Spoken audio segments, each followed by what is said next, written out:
Hey guys, how's it going today? Dan from Vol Jeeping. Hope you're all having a good one. Today is part 2 of the install for the AccuAir JL air suspension kit. If you haven't already, make sure you check out part 1 of the video. It's up on my channel. And if you have not already, make sure you subscribe to the channel so that you can get any notifications of new videos I might be posting. In today's video, we are going to continue right where we left off. You can see the Jeep is up on the stand still.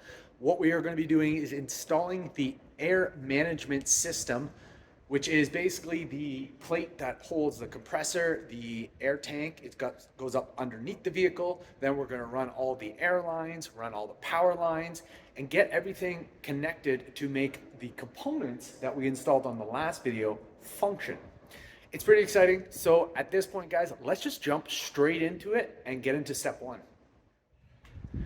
Okay, so the first step is going to be to run the power line. Basically, we're going to lay the fuse on top of the battery and then run this line down through the fender, along the frame rail, and then across to the center of the vehicle, where we are going to remove this plug here from the inside, replacing it with this gasket. And that is going to be our access point for all the cords and cables that go up to the ECU. So let's get to doing that.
Okay, so the next part is to pull those wires that we just ran up through the seat, in behind the carpet, and then cut a hole and bring it to where the ECU is going to be placed. What we need to do is remove the carpet because there's also ground that has to be secured. So we're going to go ahead and do all of those steps and see how it goes.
Okay, so now it's time to mount the compressor and the tank. From what I read in the instructions, it's pretty easy. 4 bolts, they give you the provided bolts, and there's already nuts in the frame, so they're using existing nuts already.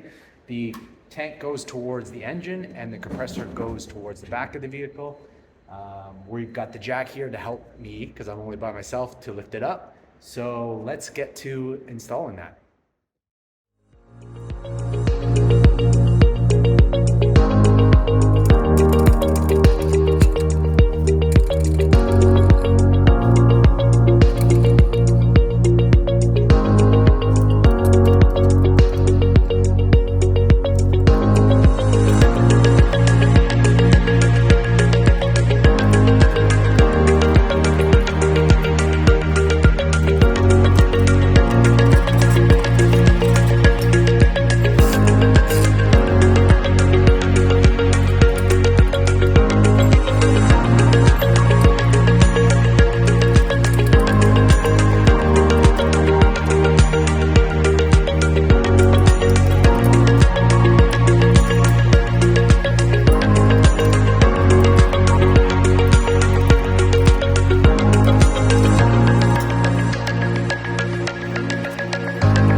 Okay, so we got the tank installed and the compressor installed. Next is the connecting all the wires. So we connected all the wires underneath.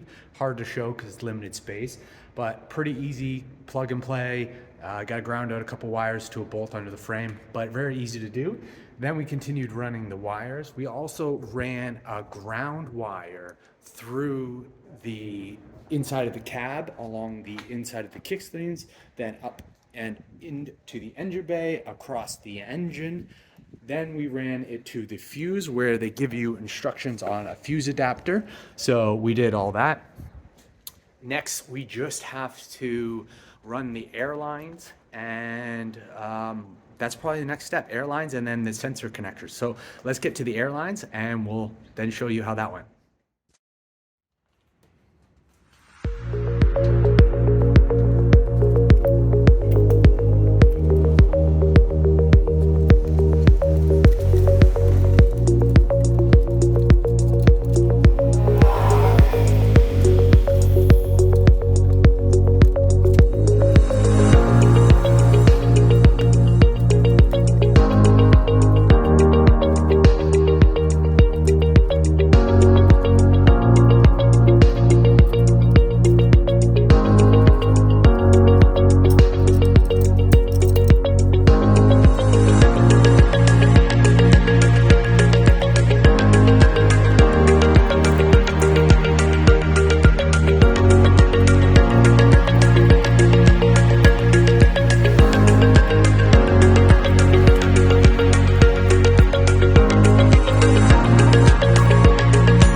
So it's been a week. I was not able to finish it last weekend. So today we are going to wrap it all up.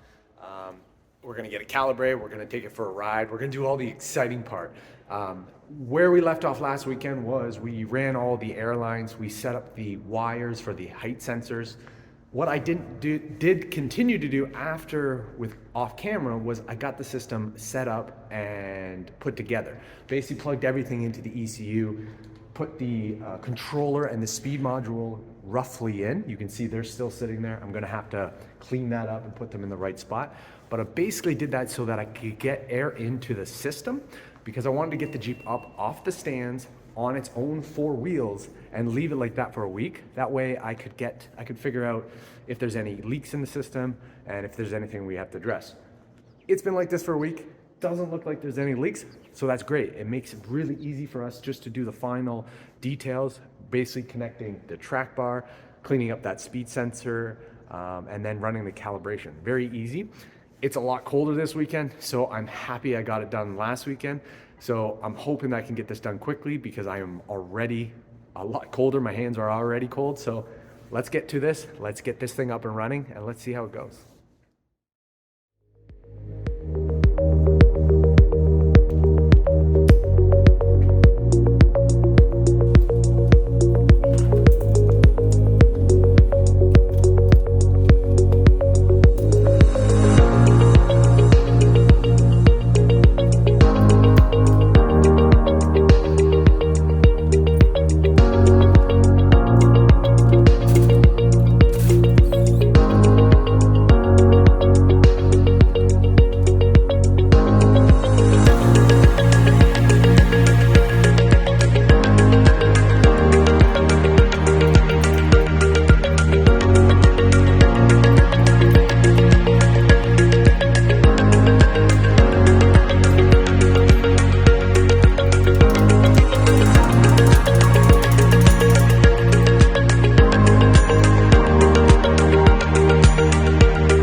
Okay, so we've got the track bar set and we've gone ahead and cleaned up the speed module, no longer on the ground. We've run the controller through. The next part is to simply run the calibration. From what I read, the instructions say you turn on the vehicle, let the compressor fill up, and then you're gonna press the dot and one at the same time. Hold that for, I believe, 5 seconds, and then it's gonna start the sequence. And you let the vehicle do its thing. It basically will calibrate the height sensors so that the vehicle's all set up and ready to go. So let's go ahead and do that.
So the Jeep is out of the garage and ready to rock. What I wanted to tell you guys was in that video there, you saw a calibration.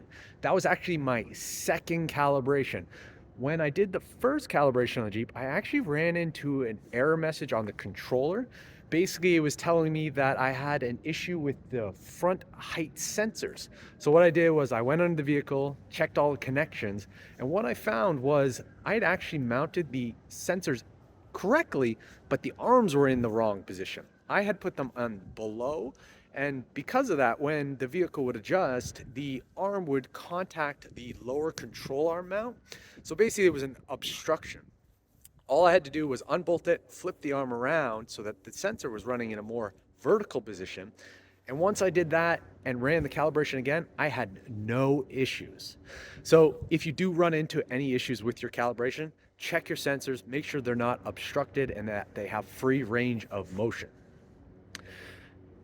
What I'm gonna do, guys, is this is the end of this video. On the next video, I'm gonna do a full review of the ride quality, the function, but I don't wanna do that right now because I wanna get this aligned and then take it for a drive, get a good understanding of the Jeep and the way it functions and rides, and give you that feedback.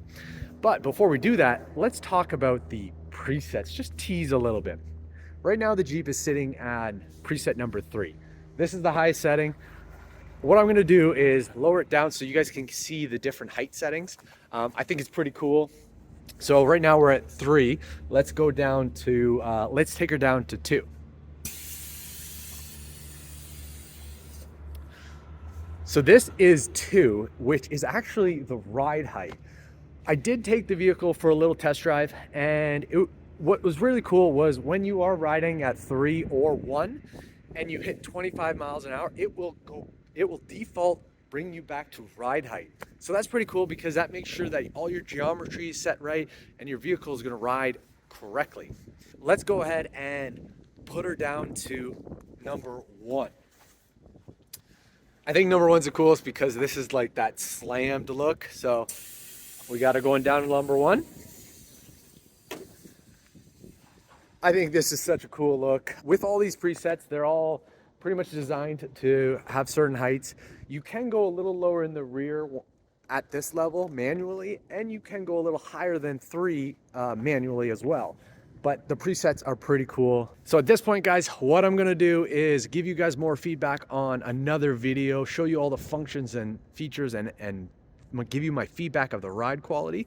But I'm gonna do that in another video. So to see that video, make sure you subscribe to my channel so you get notified when the next video goes live. And if you guys have not, please make sure to like and subscribe to this channel. And I'll see you guys on the next video.